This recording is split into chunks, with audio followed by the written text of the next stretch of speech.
The airport was crowded that afternoon, the kind of noise that made people hurry past one another without a second glance. Yet for Daniel Cole, the world had been quiet for years, ever since the night he lost his wife, Emily, in a car accident. Silence had become his constant companion, even in the busiest rooms. His life now revolved around one person, Lily, his 7-year-old daughter. She was gentle, bright-eyed, and lived in a world entirely her own. Autism made her see life differently, and Daniel had learned to adapt to her rhythms, her silences, and her sudden bursts of laughter at things only she understood. She was his joy and his deepest fear. He feared losing her, feared not being enough for her without Emily's touch to guide them both. That day, he was distracted. Their flight had been delayed, and Lily was becoming restless. She pressed her hands over her ears, rocking slightly in her chair, the overhead announcements blending into the chaos that made her so uneasy. Daniel tried to calm her, kneeling in front of her, speaking in a low voice, but she wouldn't meet his eyes. She was slipping into one of those moments when the world became too much. He turned to reach for her comfort toy from his bag and froze. A young woman had knelt beside Lily, her voice barely a whisper, her eyes filled with the kind of warmth you couldn't fake. She didn't touch her. Not at first. She simply sat on the floor, at Lily's level, slowly showing her a small paper crane she had folded in her hands. Lily's rocking slowed. She tilted her head, curious, her eyes tracing the delicate folds. Then, without a word, Lily reached out and took the crane, and for the first time that day, she smiled. Daniel's heart stuttered. He didn't know this woman. She was a stranger, but in less than a minute, she had done what he had been trying to do for hours: calm his daughter.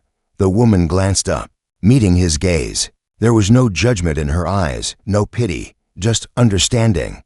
"I'm sorry," she said softly, as though afraid to break whatever magic she had just created. "I saw she was upset. My brother is on the spectrum too. Sometimes it helps to have something to hold." Her words caught in his chest.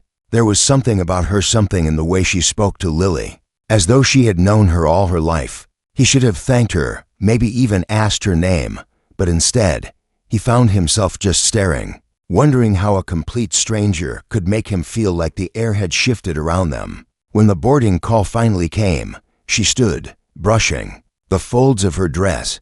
She gave Lily a small wave, and Lily, to Daniel's utter astonishment, waved back, and then, just like that, she disappeared into the crowd, leaving him with a paper crane in his daughter's hands, and a question echoing in his heart. Who was she, and why did it feel like losing her again would hurt? Daniel couldn't stop replaying that moment in his head, the way Lily's eyes had lit up, the way her small hand had clutched the paper crane as though it were something precious, the way the stranger had spoken as if she understood every unspoken word. Between father and daughter, on the plane, Lily fell asleep with the crane still in her grasp, her head resting against his arm. Daniel should have been relieved that she was finally calm, but instead he found himself restless. He didn't even know the woman's name. All he had was a memory and the gnawing feeling that he had just crossed paths with someone who wasn't meant to be a passing moment in his life. When they landed, he scanned the baggage claim area, half expecting to see her. Nothing, just families, couples, business travelers. He told himself to forget it. People came and went all the time. But the truth was, something inside him refused to let her go so easily. Over the next few days, the paper crane stayed on Lily's nightstand. He caught her tracing its edges with her fingers when she thought no one was watching. She even smiled at it before bed. That tiny folded paper had done what he had been trying to do for years. It gave her comfort in ways he couldn't explain. One afternoon, as they walked through the park, Lily stopped suddenly. She tugged at his sleeve and pointed toward the pond. Daniel followed her gaze, and his heart skipped. There she was, the stranger from the airport. She was sitting on a bench, tossing crumbs to a group of ducks, her hair catching the sunlight like strands of gold. She wore a simple dress, nothing extravagant, yet she looked like she belonged in that moment, as if the world had slowed down just for her. Lily took a hesitant step forward, clutching the paper crane in her hand. The woman looked up, and when her eyes met his, There was a flicker of recognition, a soft smile that told him she remembered. "Too high," she said gently, as though she had been expecting them. Daniel felt a strange pull in his chest, the same one he had felt at the airport. This wasn't coincidence. It couldn't be. But before he could speak, Lily walked right up to her and placed the paper crane in her lap. The woman's eyes softened. "You kept it," she said, looking up at Daniel with something unspoken in her gaze, something warm, something that felt dangerously close to hope. And in that instant, he knew this was not the last time they would meet. Something about her presence told him their story was only just beginning, and the rest of it might change both their lives forever. Lily climbed onto the bench beside the woman as if they'd known each other for years. Daniel stayed standing, unsure if he should interrupt the quiet moment unfolding before him. The woman didn't rush to speak. She simply let Lily sit there, watching the ducks, both of them in an easy silence that felt rare and unforced. Finally, the woman turned to him. "I'm Claire," she said, her voice as calm as the water before them, "and you must be Lily's father." He nodded, taking a slow seat on the other side of Lily. Daniel, she repeated softly, as though testing the weight of his name. Then she looked back at Lily. "She's special, you know. She sees things most people miss." Her words struck him more deeply than he expected. Most strangers saw Lily's quiet nature and assumed she was difficult or distant. Few understood the way her mind worked. Claire spoke as though she'd known her all her life. Lily reached into her pocket and pulled out a smooth, flat pebble. Without a word, she placed it in Claire's hand. Daniel almost laughed. Lily rarely gave away her treasures. Claire turned the stone over in her palm and smiled as if she'd just been given gold. "You have a good eye, Lily," she said gently. Daniel found himself wanting to ask questions. How did she know so much about connecting with children like Lily? Why had she been at the airport that day? But Claire spoke first. "My brother Jacob. He's on the spectrum," she began, eyes fixed on the ducks. "I practically raised him after our parents passed. He taught me that sometimes you don't need to fix someone's world. You just need to sit in it with them." Her words carried a weight he couldn't ignore. He thought of Emily, how she had been the only one who could truly bring Lily out of her quiet shell. Claire's way of speaking, her patience, the way she noticed details others missed, it all felt hauntingly familiar. As they talked, a breeze stirred the water, and Daniel noticed Lily leaning comfortably against Claire's side, something she almost never did with strangers. It made something stir in him, a mixture of gratitude and a strange, unspoken longing. When the sun began to dip low, Claire stood and brushed off her dress. "It was good seeing you again," she said, giving Lily a small wave. Daniel wanted to ask for her number, to find a way to keep this connection from slipping away again. But before he could form the words, Claire added quietly, "If you're ever at the community center on Willow Street, you might find me there."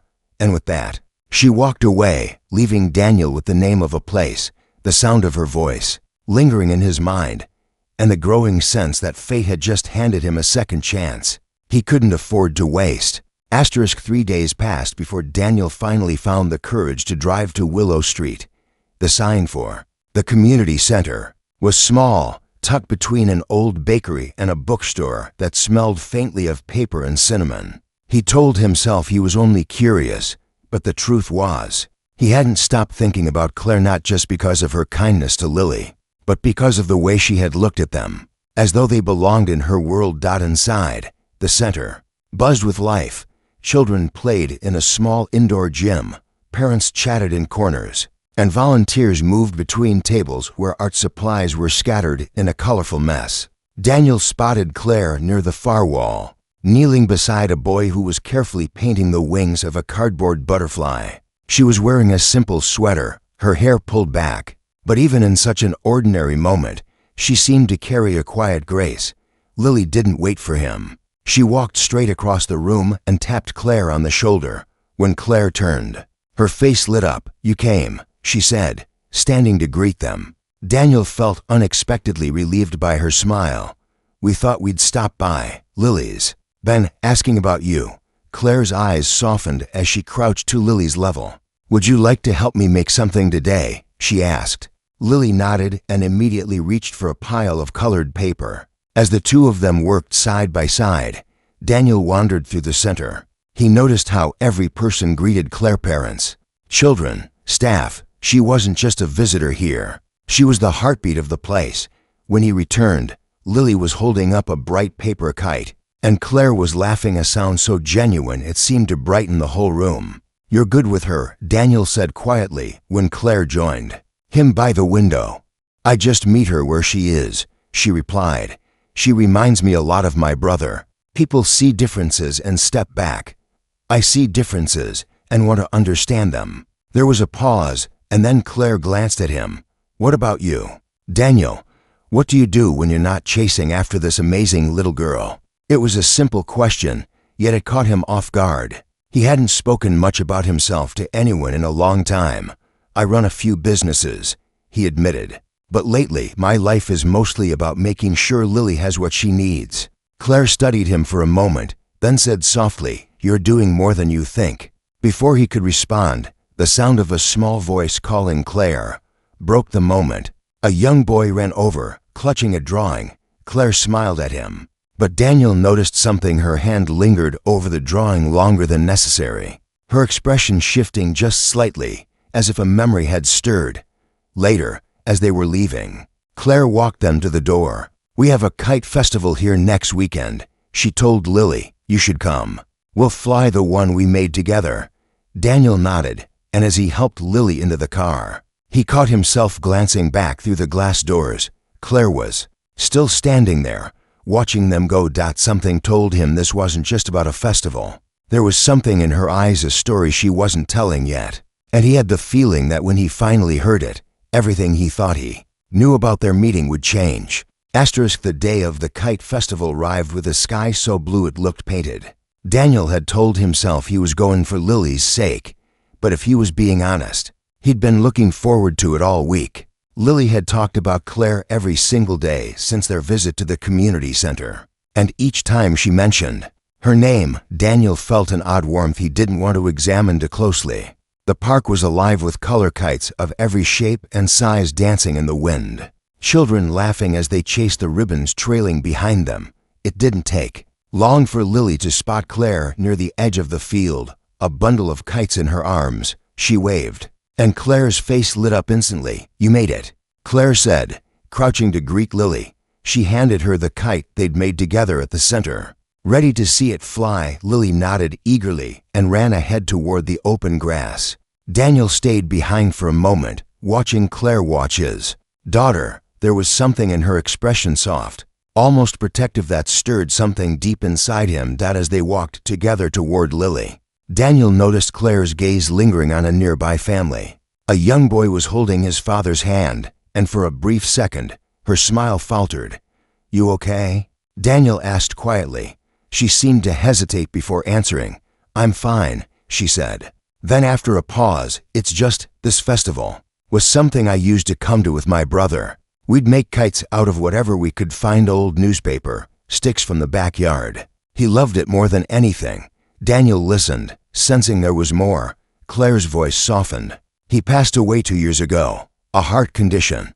I knew it would happen someday. But knowing doesn't make it hurt less." He didn't know what to say. Loss was something he understood too well. Before he could speak, she continued, "When I saw Lily at the airport, she reminded me of him. Not just because she's on the spectrum, but the way she was sitting there, covering her ears, like the world was too loud. I used to help Jacob through moments like that. It felt natural to help her." Daniel's throat tightened. "You did more than help her, Claire. You reached her. That's rare." She met his gaze, and for a moment, the noise of the festival seemed far away. "Maybe," she said softly, "but she's also helping me. Being around her makes me feel like I'm still connected to him somehow." Before Daniel could respond, Lily's voice called out, "It's flying." They turned to see the kite, soaring high, the wind catching it perfectly. Lily's smile was wide and bright, the kind of smile Daniel hadn't seen in a long time. They ran to join her, taking turns holding the string, laughing as the kite dipped and swirled.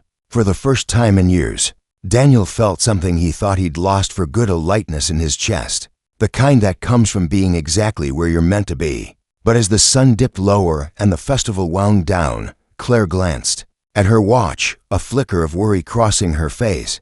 She didn't say why, but Daniel could tell she was torn, like she wanted to stay, but something was pulling her away. "I'll see you soon," she said finally, giving Lily a hug. Then she turned to Daniel, her voice quieter. "There's something I've been meaning to tell you, but not here when the time is right." And just like that, she was gone, leaving Daniel with the uneasy feeling that whatever she was holding back could change everything. The week after the kite festival felt unusually quiet.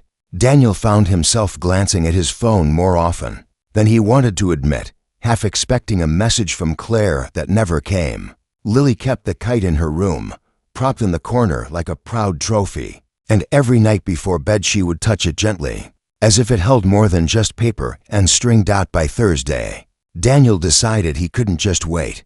He drove back to the community center, hoping to happen to run into her again. The moment he walked in, he knew something was different. The place was busy, but Claire wasn't there. One of the volunteers, an older woman named Marlene, noticed him. "Looking, she's at the hospital," Marlene said quietly. "Her mother's been unwell for a while. Claire's been juggling so much lately." The hospital. It wasn't where he expected her to be, but his feet carried him there anyway. He wasn't sure why. Maybe it was worry. Maybe it was something deeper. When he reached the ward, he spotted her in a small waiting area, a cup of untouched coffee in her hands. She looked up as he approached, surprise flickering across her face before softening into a tired smile.